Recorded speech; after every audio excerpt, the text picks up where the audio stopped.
Union ওই tiles মার্কেটের উপরে ছোট্ট একটা অফিস থেকে আজকে প্রেস ক্লাবে, যেটা সাংবাদিকদের স্থান, সেই প্রেস ক্লাবে আজকে নতুন অফিস ভবন পেয়েছে।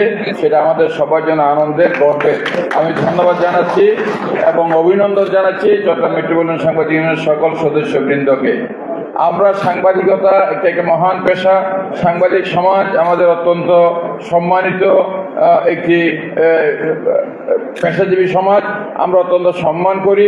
কিন্তু আমরা কি দেখেছি অতীতে, এই যে জাতীয়তাবাদী ইসলামী মূল্যবোধে বিশ্বাসী সাংবাদিক বৃন্দকে কোণঠাসা করে এই যে প্রেস ক্লাব থেকে দূরে রেখে তাদেরকে ওখানে ঠেলে রাখা হয়েছিল। আজকে এখানে এসেছে, আমরা অত্যন্ত খুশি।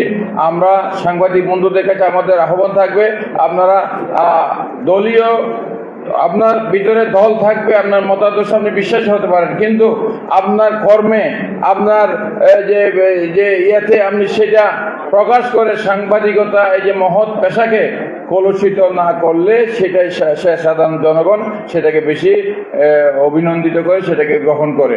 আমরা আশা করব আপনার সত্যের পক্ষে, ন্যায়ের পক্ষে এবং গণতন্ত্রের পক্ষে। আজকে আমরা দীর্ঘ আন্দোলন সংগ্রামের মধ্য দিয়ে দেশে একটি নিরপেক্ষ নির্বাচনের মধ্য দিয়ে গণতান্ত্রিক সরকার আজকে দায়িত্ব নিয়েছে, জনগণের সরকার দায়িত্ব নিয়েছে জনগণের পক্ষে, এবং আগামীর একটি স্বপ্নের যে বাংলাদেশ, সেই বাংলাদেশের পক্ষে আপনারা কথা বলবেন, সেই প্রত্যাশা নিয়ে আমি সবাইকে ধন্যবাদ জানিয়ে আমার কথা শেষ করছি। আসসালামু আলাইকুম রহমতুল্লাহ।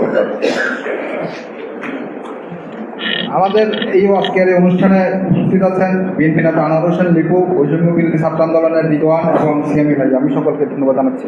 এখন বক্তব্য রাখার জন্য বিনীত অনুরোধ করছি আজকের অনুষ্ঠানের উদ্বোধক এবং চট্টগ্রামের কৃতি সন্তান মাননীয়